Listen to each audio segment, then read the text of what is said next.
All right, welcome to the Miracles Recap.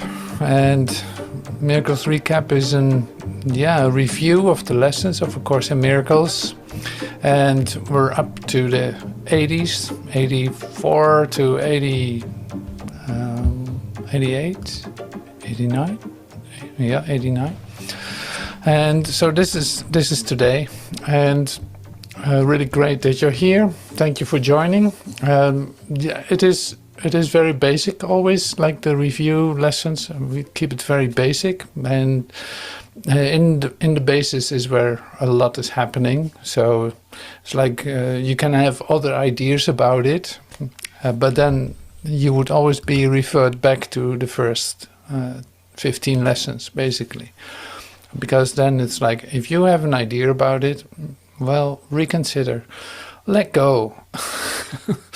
So this is not done to make you small or to make you known. In fact, to recognize what is true about you. So because what is true about you will give you the happiness that you are actually looking for. Now this you know, but at least you have heard, this you recognize. This is why you do the lessons of A Course in Miracles, to come to a state of mind that you could call peaceful, full of forgiveness. In fact, to see a real world. And this real world is the world that you see when you come into the action of forgiving, by in fact not placing any ideas on the world, or thinking that the world is doing something to you, but standing in your certainty that there literally is nothing outside of you, and that no idea that you could hold can tell you anything about yourself. That everything is already within you, and that extends itself into this world as the light that you are. And for your information, that is happening in this moment. Like, nothing needs to happen for that. That is taken care of. Now you say, like, well, I'm not that happy and I don't know because Sure, absolutely. I know what you're saying. So here's the thing. It's like the fact that you think about yourself is in fact the denial of who you are. And this is really true. This is only hard to hear because you always hear with your own ears. And then it seems like, I can't get rid of myself. I don't know how to do this. I always include myself into whatever, because this is literally my dream and I take everything personal and I don't know how else to do it. And that's right. You don't know. So this is the great thing about the training that we do. It's like, you want to perceive a real world. You want to come to Christ's vision. And it sounds so great if you could achieve that. And then it's like, well, if you think you need to do something for that, you might as well stop right now. You might as well just let go of that. So in other words, in this moment, in this very instant, you extend your light perfectly, despite your own ideas about yourself. And that's exactly what this is about. It's like, no, that light's communicating like perfect, like your soul is radiating its light all through the universe. There's no accomplishment to be done because this is already taken care of. Now, where are you with your ideas? Well, your ideas are in fact bringing you to a place that doesn't really exist. To you it's very real, but it doesn't actually exist. And nobody tells you that because it's in your dream. Except, of course, I'm knocking on your shell here and say, like, who's in there? It's like, don't you see that you're just fooling yourself? Don't you see that you're just believing in this bubble that you find yourself? Well, you can do that. You're free to do that. And you do that as long as you do that. But it will not make anything real of what is actually occurring. You being this incredible ray of light. perfectly created, extending forever. Like all of that is included. It is taken care of. You, whether you like it or not, you radiate that.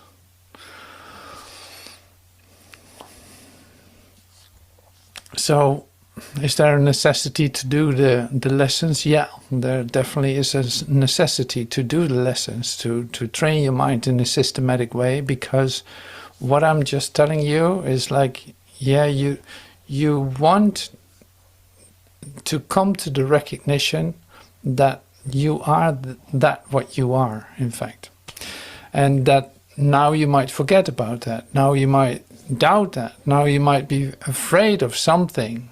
Now you might, whatever your thing is that you use, in fact, whatever your thing is that you invest time in and invest value in, to come to a whole, in fact, a whole distorted idea about yourself needs to be undone, and you are not able to do that yourself because you really believe it has a value. So slowly but certainly you come back to the center and recognize that everything is already taken care of, and that it doesn't need your concepts and your ideas. It doesn't need your value system. It doesn't need your laws. It doesn't need anything. It was already complete, and it's presenting itself in this instant right as we speak. Like, if this moment isn't perfect, which one is going to be perfect? That, right? If there's such thing as perfection, why is it not present now? Well, it is present now, so why would you deny it?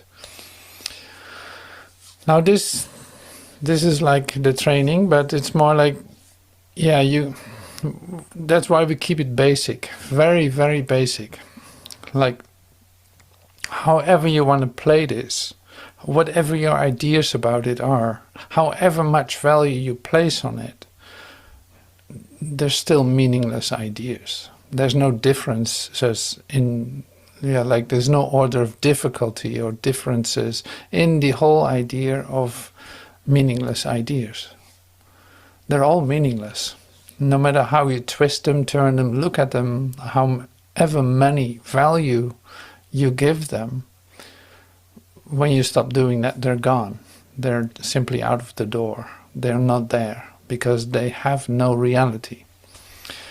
The same with past ideas. Like, you can have such great memories. You can have wonderful memories. It's great, wonderful, great, awesome. Or you can be so tortured by your past ideas. That's also valuing it. You can do that, sure, but still, the past is over. The past is over, like it's gone, in other words. So this is with every aspect of your idea about yourself. It is all gone, or it isn't valuable at all, because you don't need ideas about yourself. It's such an interesting font, and that's why I had to use it. The outward picture, inward condition. I love this. Outward picture, inward condition. You see an outward picture of an inward condition. What are you seeing? Okay, so this is what we do later. So, yeah. Here's where I wanted to start. Nothing I see means anything. The reason this is so is that I see nothing, and nothing has no meaning. It is necessary that I recognize this, that I may learn to see. What I see now is taking the place of vision. I must let it go by realizing it has no meaning, so that vision may take its place. So this is vision again. Spiritual vision. Nothing I see means anything. The reason this is so is that I see nothing. So nothing can have any meaning, right? It is necessary that I recognize this, that I may learn to see. What I see now is taking the place of vision. I must let it go by realizing it has no meaning, so that vision may take its place. Now, why is that being shared with you? Because what you see doesn't really make you happy, right? It's like it's not fulfilling. It is far from it most of the time. Sometimes maybe a little bit okay, but in the end, no, it's not gonna fulfill you. And complete fulfillment is one of the attributes of a Son of God, and this is what you are. So that's why this is so, really to bring it back to the happiness that you are.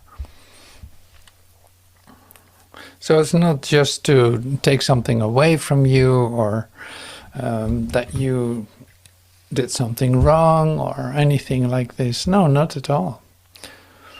No. I've given what I see all the meaning it has for me. I've judged everything I look upon, and it is this and only this I see. And this is not vision. It is merely an illusion of reality, because my judgments have been made quite apart from reality. I'm willing to recognize the lack of validity in my judgments because I want to see. My judgments have hurt me, and I do not want to see according to them. See, this is why we're here. It's like, my judgments have hurt me. I'm willing to recognize the lack of validity of my judgments because I want to see it. Like, I want to be happy. I want to come into the awareness of Christ's vision. I'm never upset for the reason I think. I'm never upset for the reason I think because I'm constantly trying to justify my thoughts. I'm constantly trying to make them true. I make all things my enemies so that my anger is justified and my attacks are warranted. I've not realized how much I've misused everything I see by assigning this role to it. I've done this to defend a thought system that has hurt me and that I no longer want. I'm willing to let it go. So what is that thought system then? A thought system, I'm constantly trying to justify my thoughts. I'm trying to make them true, these thoughts. I make all things my enemies so that my anger is justified and my attacks are warranted. Now, why would I be angry? Why would I attack? I have not realized how much I've misused everything by assigning this role to it. I've done this to defend a thought system that has hurt me and that I no longer want. Now, what is this thought system then? What is that thought system? So this thought system is the idea that something needs to happen for you to be complete. Something needs to happen for you to be happy. Something needs to happen for you to become who you are. Something needs to happen like need.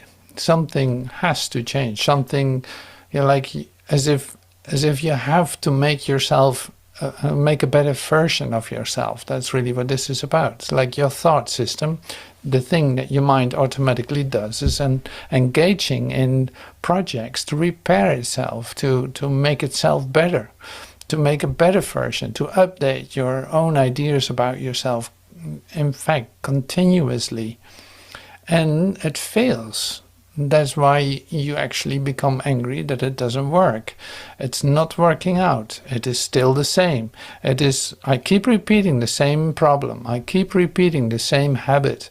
I do things while I actually don't even want to do them, and I see that they hurt me, and I keep doing the same thing. So this is something that can happen to you. It's like we said the other day, it's like an addictive behavior to hurt yourself. Now that is not a definition, that's not an example of a Son of God who was created perfectly by the love that created you. That doesn't comply, that doesn't work together, that is not the same thing. So that's why we do these exercises, and that's why we look at this and say oh wow, if I keep repeating the same thing, then it doesn't have a different outcome. And now I have to come to the insight that I have to let go of that idea of that thought pattern, that thought construct that I believe that I need to apply, because it hurts me. It's like a toy that hurts you, and you say, no, I want to keep holding on to it. Don't take it away from me, please, please don't. And it's like, no, that's your free will. You can hold on as long as you want, but it doesn't seem to make you happy. Now, what are you going to do? You want to hold on to it, but why? Now, this is, you can do this seemingly a little bit, that you say like, well, I got pretty much everything under control now. Like, it's working out. I'm not hurting myself too much. And then it's like, no, this is a total story. Like, either you still believe you value parts of it, or you completely let it go and let it be replaced by the real world. As we said in the beginning, as I said in the beginning, it's like the real world is the world that in fact is visible by your forgiveness. Instead of responding and reacting as you are used to, you allow things to fall into place in front of you.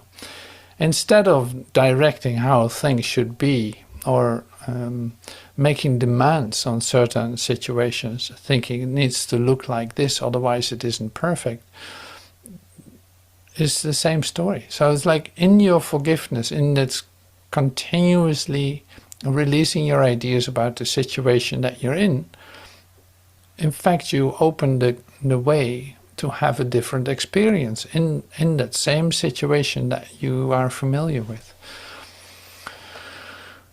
So, and then you can say, like, then you see the real world, and then you see with Christ's vision, because then it will not look the way that you're used to.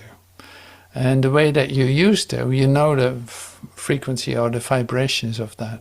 It's like, you know, in fact, the low frequency of it, like it's darkness. You might not recognize it directly as darkness, but in fact it is darkness. Like, if you are in a recognition of the totality of this moment, that is a different experience, because it doesn't have a past, it doesn't have a future. No, it's completely creative in this moment. It is whole and perfect. It is you feel it, everything is given, and only there for you to in fact be a total part of. Now, who can disturb that? What wants to disturb that? Nothing. So in that sense, you're standing right in the point where you experience peace and radiate that peace from yourself. This, like I said, this is your natural state. Only by your ideas that something needs to change, or that you need to adjust, or that you need to respond, react to it in order to make adjustments, you see the situation is not perfect and you think it needs to look different, and there you go. So in fact, you place something on top of it that disturbs the vision of the perfection that lies right underneath. And at the same time, you become very fearful, in fact, feel guilty. You become angry. You do this, you do that. All the human responses to situations.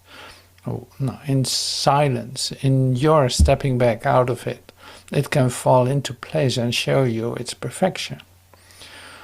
And it wants to do that. And you will recognize it. And you see that there is nothing lost. So the training then is to come into developing the trust in that, to see that, I didn't have to do that at all. In the situation, as I saw it, had nothing to do with the actual occurrence. Okay, so these, I think I got 5 of them. All right, so here's an expression, and that works also with the question that came up through the chat. Like, what is the difference between projection and extension? So let's first see what projection does. Projection makes perception. The world you see is what you gave it. Nothing more than that. But though it's no more than that, it is not less. Therefore, to you it is important. It is the witness of your state of mind, the outside picture of an inward condition. As a man thinketh, so does he perceive. Projection makes perception. The world you see is what you gave it. Nothing more than that. But though it is not more than that, it is not less. Therefore, to you it is important. And here, why is it important? It is the witness to your state of mind.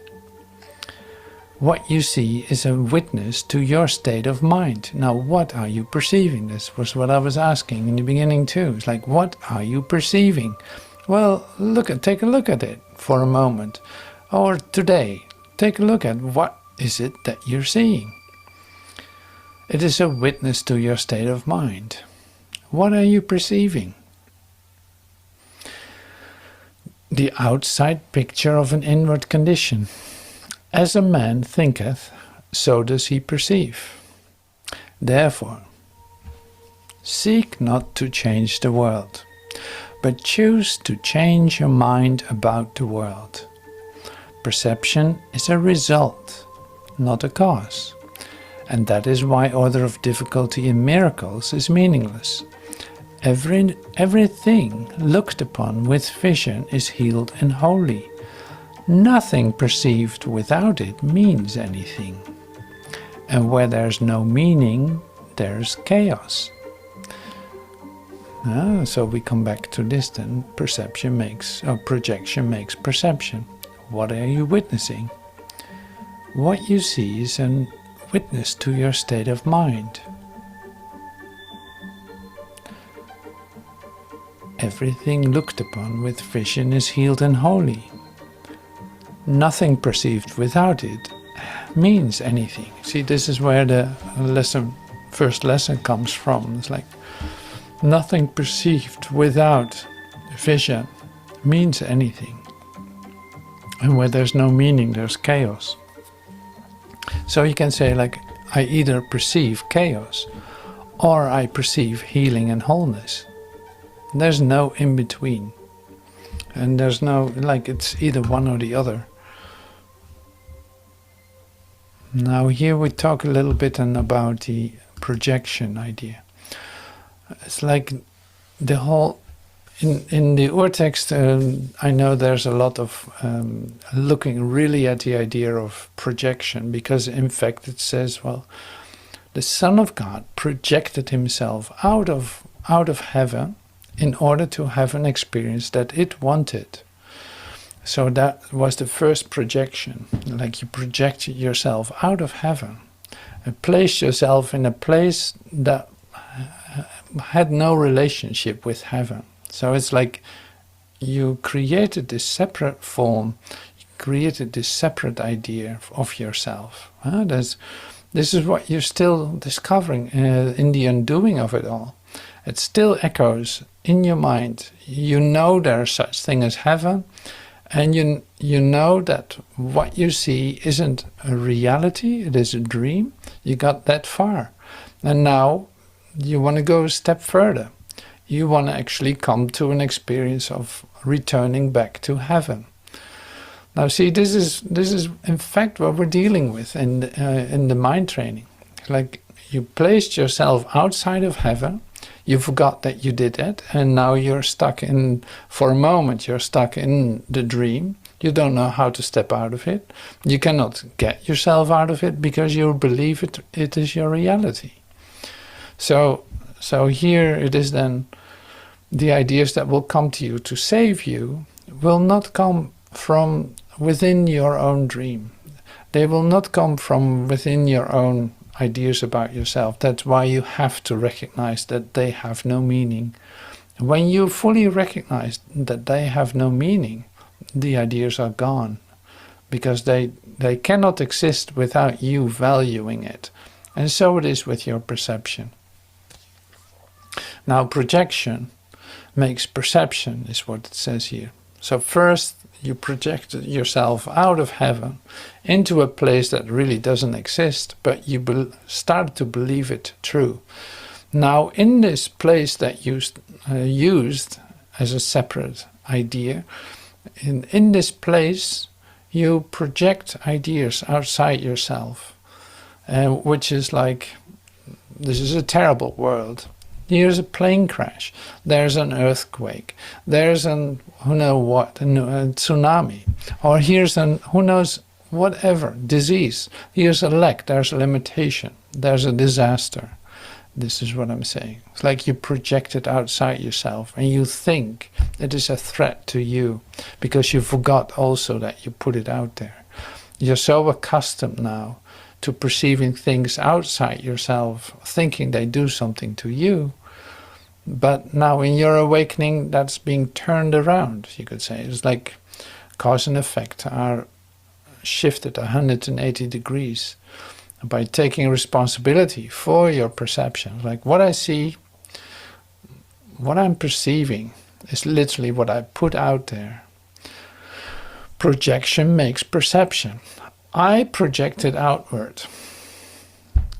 I project my idea outward. And that is what I'm perceiving. Even though it looks like my brother's doing something to me, I projected that on him, literally. And now it's coming back and I forgot that I was actually the one projecting it on him. Now here's the thing then with extension. If I don't project my own ideas, like if I stop doing that, not projecting anything on this world, but recognizing the meaninglessness of my ideas, something else happens. It is like, you can compare it with a mirror. So it's like the mirror that I used before is dark, is a dark mirror. So I'm not sure exactly how it goes, but I have an idea and suddenly I see something coming at me that's threatening me, or that might hurt me, or that would put me in danger. This is what I project in my dark mirror. Now when this mirror is completely clean, by recognizing all the meaningless ideas, then in fact it becomes transparent. And in that, it's like the extension from within can extend into my dream. Literally the light in me shines right through it. It is no longer, it's no longer covered by my own ideas. So this is where extension comes in. It's like I extend directly. This is my normal, literally, in that sense, illumination is your natural state of being. It extends from within. The light within extends into this world, into anywhere, like all through the universe, because it communicates as one with the universe. So it's not that I'm trying to make this dream better. No, what I do is I extend my light into it. My light, I say, because I'm one with God. So there's no obstruction. I've not other ideas about myself that seem to be disturbing the picture. So this disturbance of a picture would be projection. Because I have an idea, I want it out there because I cannot tolerate it in myself. Now this is beautiful. So this is what we see in today's idea too, with the 40 days. Like the specific idea for today tells you everything about this. So I'll come back to that later today. But now this is great. So I'm happy with the question because it's good to see the difference. Like projection makes perception, and that starts to fall into place at a certain point. Like you start to discover, actually I know, yeah, it's like I have too many coincidences during the day. Where does that come from? Like where do the coincidences come from? I never think about pink elephants, and now I see them everywhere. But just this morning I thought about pink elephants. Now I see everywhere pink elephants, wherever I go. Or just an example. So it's like you start to recognize that whatever you are thinking will come back to you. This is what I'm saying. In all its simplicity in that sense. So it's like temporarily you need to discover that too. So now, not projecting your ideas in it, but coming from this recognition of yourself, extending that into your dream, what is going to happen then is like you start to perceive everything as healed and whole. And that's vision. Christ's vision sees everything as healed and whole. Now, here you have it.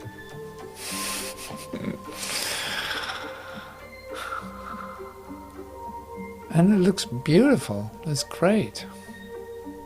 And it's like, stop denying that. Why not recognizing this? Is hello.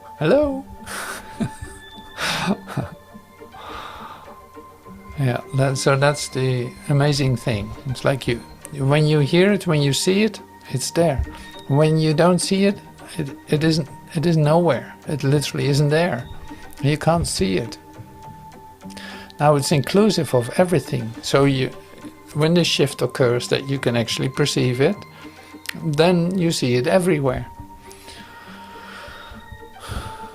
And when you don't see it, you don't know how to get to it, and you're stuck in your idea about yourself. Now this is why we do the training too. It's like to come to the place where you actually start to recognize Christ vision.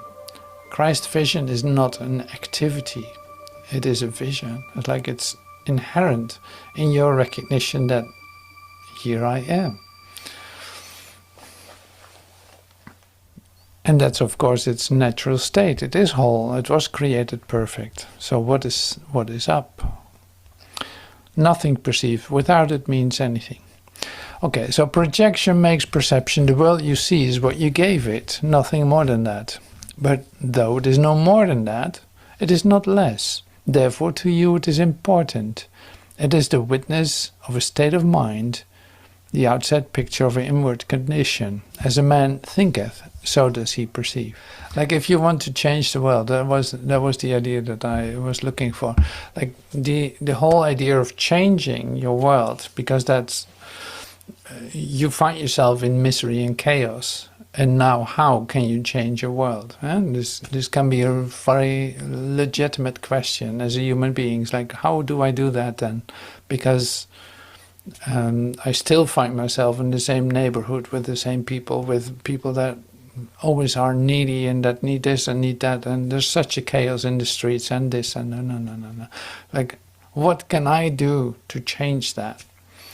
And it's like the thing then is recognizing that what you are seeing is an outward picturing of an inward condition. So the only hope of change is within you. When you settle down your valuing system as you have applied it in what you see, in what you want to see because you value it, things start to change. In your recognition of your wholeness, things start to change because you're not using, so to speak, you're not using the world for any other idea. You don't even use the world for an effect, like not to check if your mind is sufficiently changed. Like you're not looking for a result in the world. And this is very important because it's like it's not only changing your mind about everything, but also the next step is in fact that you don't expect anything from this world because you recognize it started here with me. If I recognize my wholeness and my completedness in myself, then what would I expect of a world? Like there literally is no world outside of my consciousness. There is literally one consciousness, and it is mine. Now I can see myself as the source of what I'm seeing.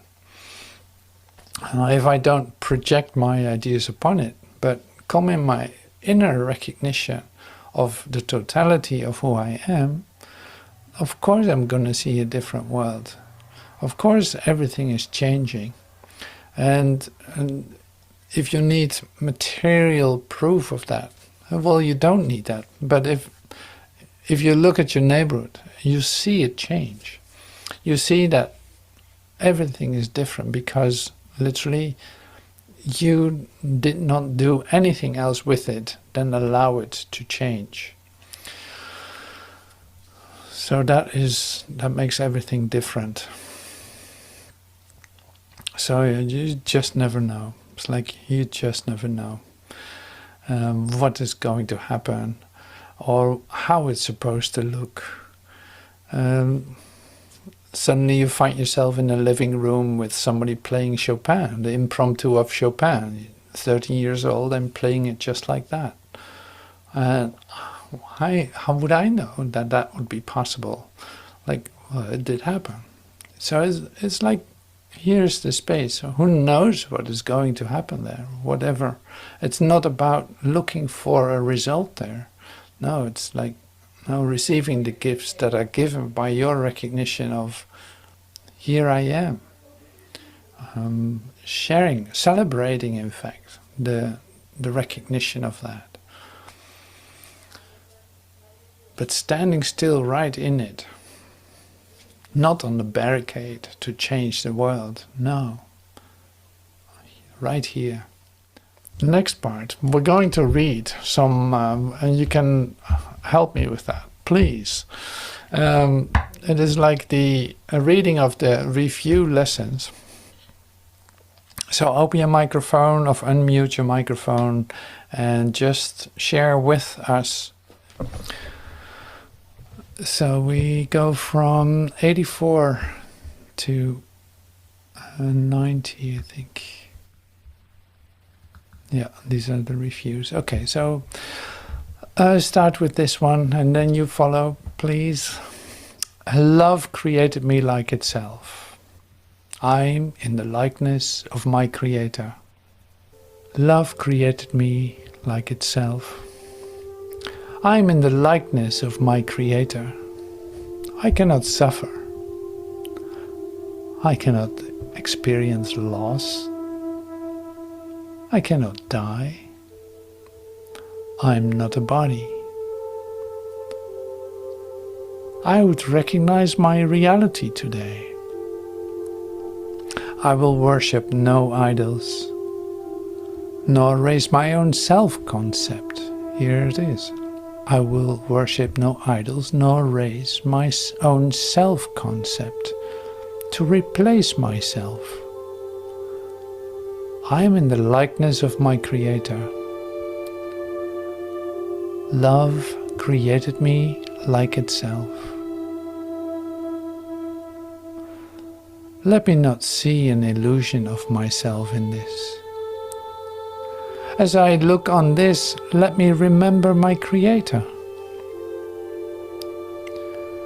My Creator did not create this as I see it.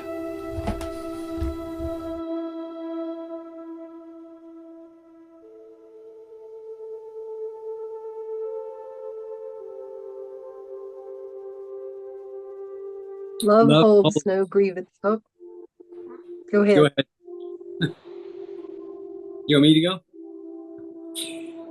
Love holds no grievances. Grievances are completely alien to love. Grievances attack love and keep its light obscure. If I hold grievances, I am attacking love and therefore attacking myself.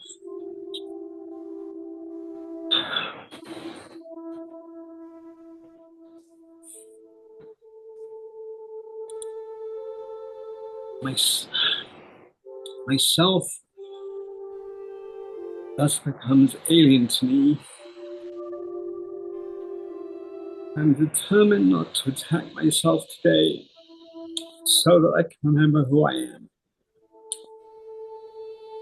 These specific forms for applying the idea will be helpful. This is no justification of denying myself. I will not use this to attack love. Let this not tempt me to attack myself.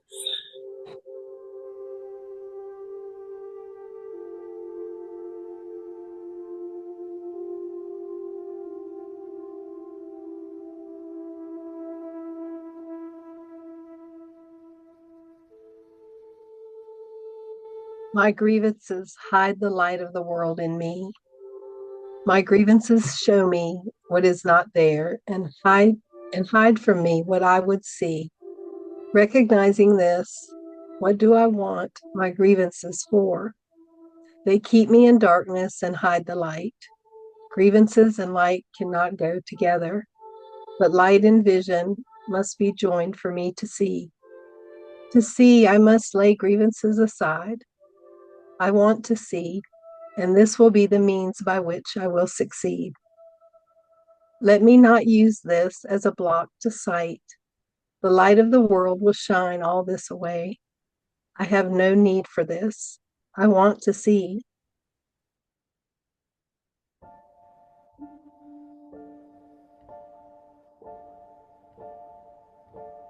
My salvation comes from me. Today I will recognize where my salvation is. It is in me because its source is there. It has not left its source, and so it cannot have left my mind. I will not look for it outside myself. It is not found outside and then brought in, but from within me it will reach beyond, and everything I see will but reflect the light that shines in me and in itself. Let this not tempt me to look away from me for my salvation. I will not let this interfere with my awareness of the source of my salvation. This has no power to remove salvation from me.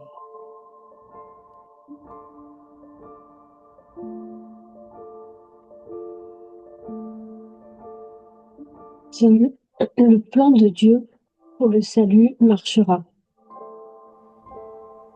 Il est insensé que je cherche frénétiquement le salut un peu partout. Je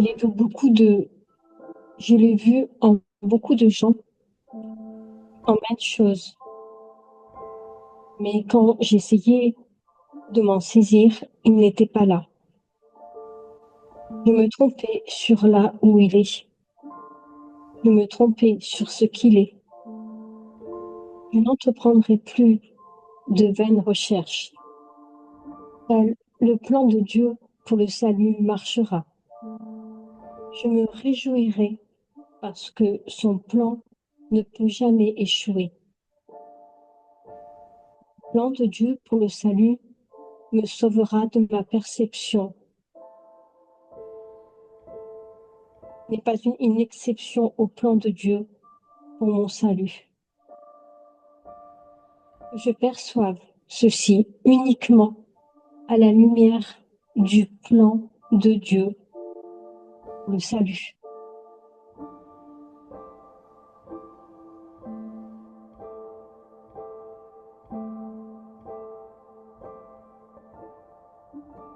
Holding grievances is an attack on God's plan for salvation. Holding grievances is an attempt to prove that God's plan for salvation will not work. Yet only His plan will work.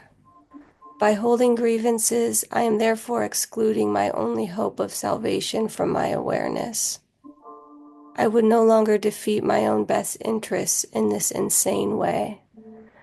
I would accept God's plan for salvation and be happy.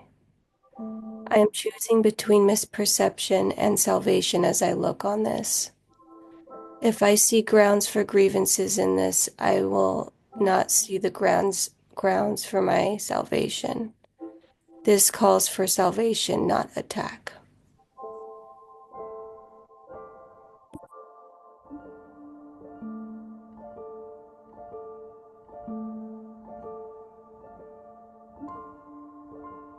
Je veux que la lumière soit.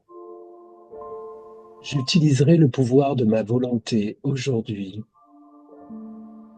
Ce n'est pas ma volonté d'errer à tâtons dans les ténèbres, effrayé par des ombres, apeuré par des choses non vues et non réelles.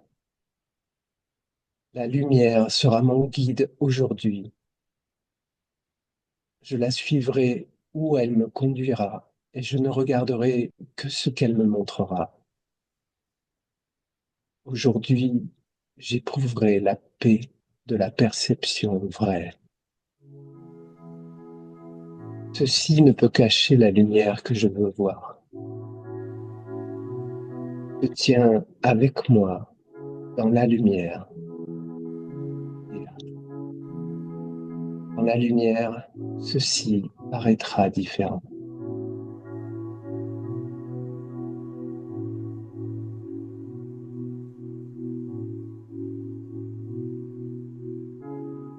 There's no will but God's.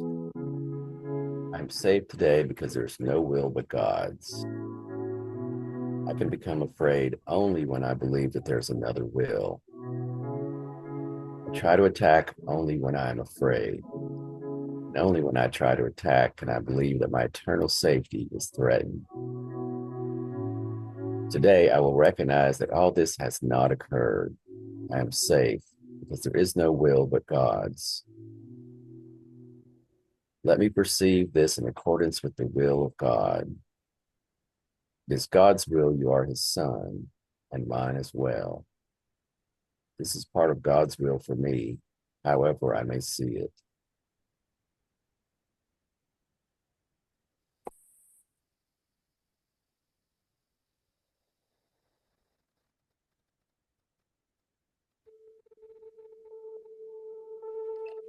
Light has come.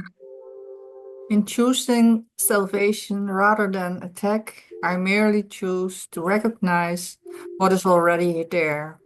Salvation is a decision made already. Attack and grievances are not there to choose.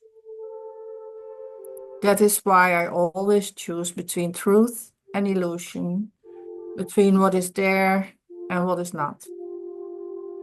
The light has come. I can choose the light, but it has no alternative. It has replaced the darkness, and the darkness has gone. This cannot show me darkness, for the light has come. The light in you is all that I would see. I would see in this only what is there.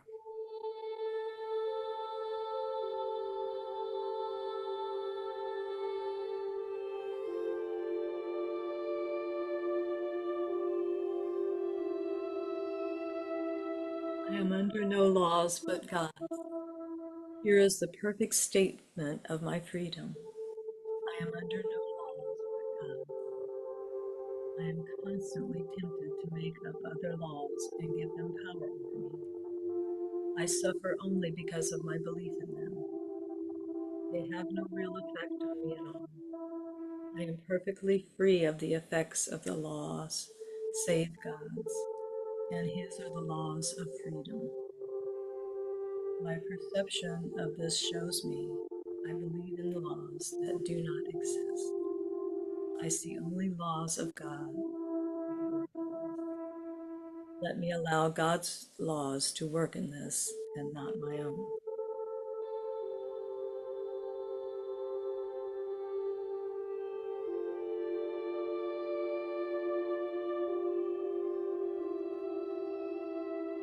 Droit au miracle. J'ai droit au miracle parce que je ne suis soumis à aucune loi, sauf celui de Dieu. Les lois me délivrent de toutes les rancœurs et les remplacent par des miracles. Et je voudrais accepter les miracles à la place des rancœurs, qui ne sont que des illusions cachées, cachant les miracles au-delà. Maintenant, je voudrais accepter seulement ce que les lois de Dieu me donnent le droit d'avoir, afin que j'utilise au nom de la fonction qu'il m'a donnée. Derrière ceci, il y a un miracle auquel j'ai droit.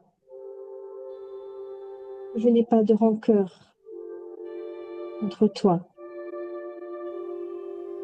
Léa, mais t'offre plutôt le miracle qui t'appartient. Dieu véritablement ceci m'offre un miracle.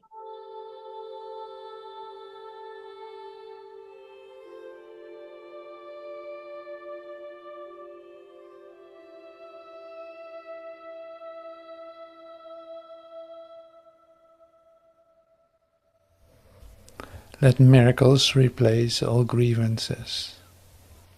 By this idea do I unite with the Holy Spirits and perceive them as one. By this idea do I accept my release from hell. By this idea do I express my willingness to have all my illusions be replaced with truth, according to God's plan for my salvation. I would make no exceptions and no substitutes. I want all of heaven, and only heaven, as God wills me to have. I would not hold this grievance apart from my salvation.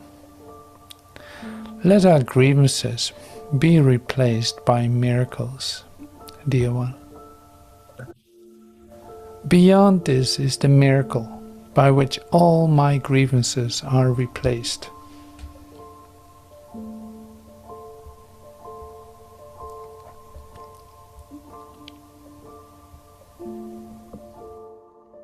Let me recognize the problem so it can be solved. Let me realize today that the problem is always some form of grievance that I would cherish. Let me also understand that the solution is always a miracle with which I let the grievance be replaced. Today I would remember the simplicity of salvation by reinforcing the lesson that there is one problem and one solution. The problem is a grievance, the solution is a miracle. And I invite the solution to come to me through my forgiveness of the grievance and my welcome of the miracle that takes its place. This presents a problem to me which I would have resolved. The miracle behind this grievance will resolve it for me. The answer to this problem is the miracle that it conceals.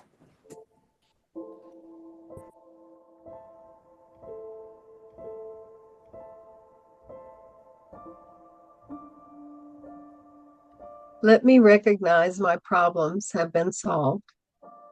I seem to have problems only because I am misusing time. I believe that the problem comes first and time must elapse before it can be worked out. I do not see the problem and the answer as simultaneous in their occurrence. That is because I do not yet realize that God has placed the answer together with the problem so that they cannot be separated by time.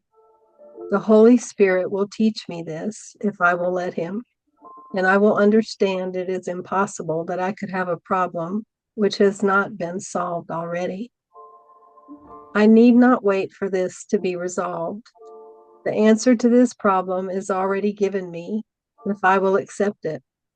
Time cannot separate this problem from its solution. Thank you, everyone. Thank you so much for joining today in the Miracle Recap. And it can become very meditative, is what you discover with reading the lessons together, the reviews. So next week we continue from this specific point, like up to into the 90s, which is going to be like totally mind-blowing too. So that's so lovely about this, the whole evolution, you could say, of the unfoldment of your awakening is presented in steps that you can take. So it's like perfect setup for awakening, and that's why we love. I love to share this and share this with you and practice it, because it's absolutely beautiful to see how this unfolds. Like, you will end up in your Christ vision. You will end up not really knowing what has happened, but one thing for sure is that everything has changed because you came to recognize who you are. So that is really the offering of the lessons of A Course in Miracles. It really will bring you right there. So thank you for practicing today with us here. And you can always join us. It's always good to know too. It's like you can always step into this for a week or two or 3 or 4, whatever you want. It's like, we come together and you're invited. So please join us if you feel like it. All right, so I'm gonna play a song, and thank you so much, and see you soon. Bye for now.